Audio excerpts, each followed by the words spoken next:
कुछ इस तरह से नहीं जिस तरह से आप लोग यहाँ बैठे हैं, बल्कि एक व्यक्ति सामने से आकर के उन्होंने 5 मिनट में एक कागज पे एक पेन से उन्होंने लिख करके बता दिया कि भाई साहब आप यहाँ पे सप्ताह का 2 लाख और महीने का 8 लाख रुपए कमा सकते हैं।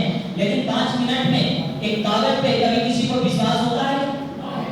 मुझे भी बिल्कुल विश्वास नहीं हुआ और मैंने कहा भाई साहब आप क्या मजाक कर रहे हैं, ऐसे कागज पे करोड़पति बनाने वाली ढेरों सारी कंपनियां हमने देखी है, ऐसा कुछ भी होता नहीं है। क्योंकि हम लोग क्या होता है कि हम लोग जिस समाज से बिलोंग करते हैं वहां कभी भी ऐसा कुछ बताया जाता है क्या? मुझे बिल्कुल विश्वास नहीं हुआ था। मैंने पूछा कि सर ऐसा क्या बात है कि ऐसा यहाँ पर हो सकता है। मैंने ढेर सारे सवाल किए, उन्होंने बहुत सारे सवालों के जवाब भी दिए। लेकिन होता क्या है कि हम लोग जिस प्रकार की जिंदगी को जी रहे होते हैं या जिस प्रकार के समाज में रह रहे होते हैं, वहां पे कोई भी अगर अच्छी बात आती है तो उसमें अच्छा क्या होगा ये हम लोग बाद में सोचते हैं। पहले हम लोग सोचना शुरुआत कर देते हैं कि अच्छा इसमें बुरा क्या क्या होगा, ये सुनो। और मैंने भी सोचना शुरुआत कर दिया, अच्छा अगर मैं फंस गया तो, अगर मेरे साथ लोग नहीं आए तो, मेरे पैसे नहीं आए तो, मैं पैसा नहीं कमा पाया तो, ना जाने ढेर सारे सवाल मेरे मन के अंदर चलने लगे। तो उन्होंने सामने से आकर करके पूछा कि सर अब आप क्या सोच रहे हैं? मैंने कहा सर सब कुछ तो ठीक है, लेकिन मुझे एक बात बताइए कि अगर मेरे साथ 2 लोग नहीं आ पाए। उन्होंने कहा कि सर ऐसा है कि इस दुनिया में आदमी मरने के बाद एक मुर्दा कितने लोग करने पे जाता है? मेरी भी जनरल नॉलेज थोड़ी ठीक ठाक थी और मैंने भी कहा सर 4। हालांकि उन्होंने सामने से आकर के करके पूछा कि भाई साहब मुझे एक बात और बताइए कि अगर आदमी मरने के बाद एक मुर्दा अपने लिए अगर 4 बंदों की तलाश कर सकता है तो आप तो जिंदा है और जीते जी कम से कम 2 नहीं तलाश सकते क्या?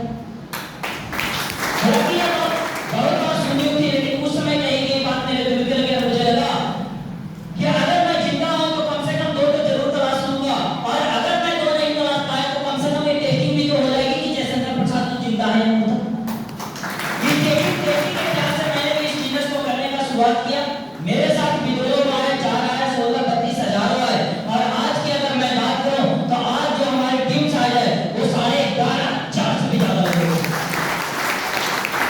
क्योंकि मैं शुरुआत किया था तो लगा था कि चलो ठीक है मैं इस काम को कर लेता हूँ, और इस काम को करते हुए अगर 2-4 हजार रुपये महीने भी अगर आ गया तो कम से कम घर में दाल तेल सब्जी का इंतजाम तो हो जाएगा। ये छोटी सोच के साथ शुरुआत किया था, लेकिन आज मुझे बताते हुए फख्र महसूस होता है कि अभी तक जो मैंने इस बिजनेस से कमाया है वो मेरा टोटल अचीवमेंट है वो पूरे 56 लाख रुपए से भी ज्यादा है। जब शुरुआत किया था तो मुझे मोटरसाइकिल चला करता था और नौकरी ऐसा नहीं कि मैं 1-2 दिनों से कर रहा था या 1-2 साल से कर रहा था। नौकरी उस समय भी करीब 8-9 सालों से कर रहा था, लेकिन उस समय जब नौकरी कर रहा था उसके बाद भी मैं 2 व्हीलर मोटरसाइकिल से आगे नहीं बढ़ पाया था। लेकिन थैंक्स गॉड और थैंक्स सिस्टम कि इस बिजनेस में आने के 2 साल बाद ही करीब अपने लिए मारुति सुजुकी का Vitara blazer top model 12 lakh की परचेज किया जो अभी बाहर है। जब इस बिजनेस में नहीं था तो इंडिया का भी बहुत सारा टूरिस्ट पैलेस था जहां मैं घूम नहीं पाया था, लेकिन इस बिजनेस में आने के बाद इंडिया का शायद ही कोई ऐसा टूरिस्ट स्पॉट होगा जहां जयशंकर प्रसाद इस बिजनेस की वजह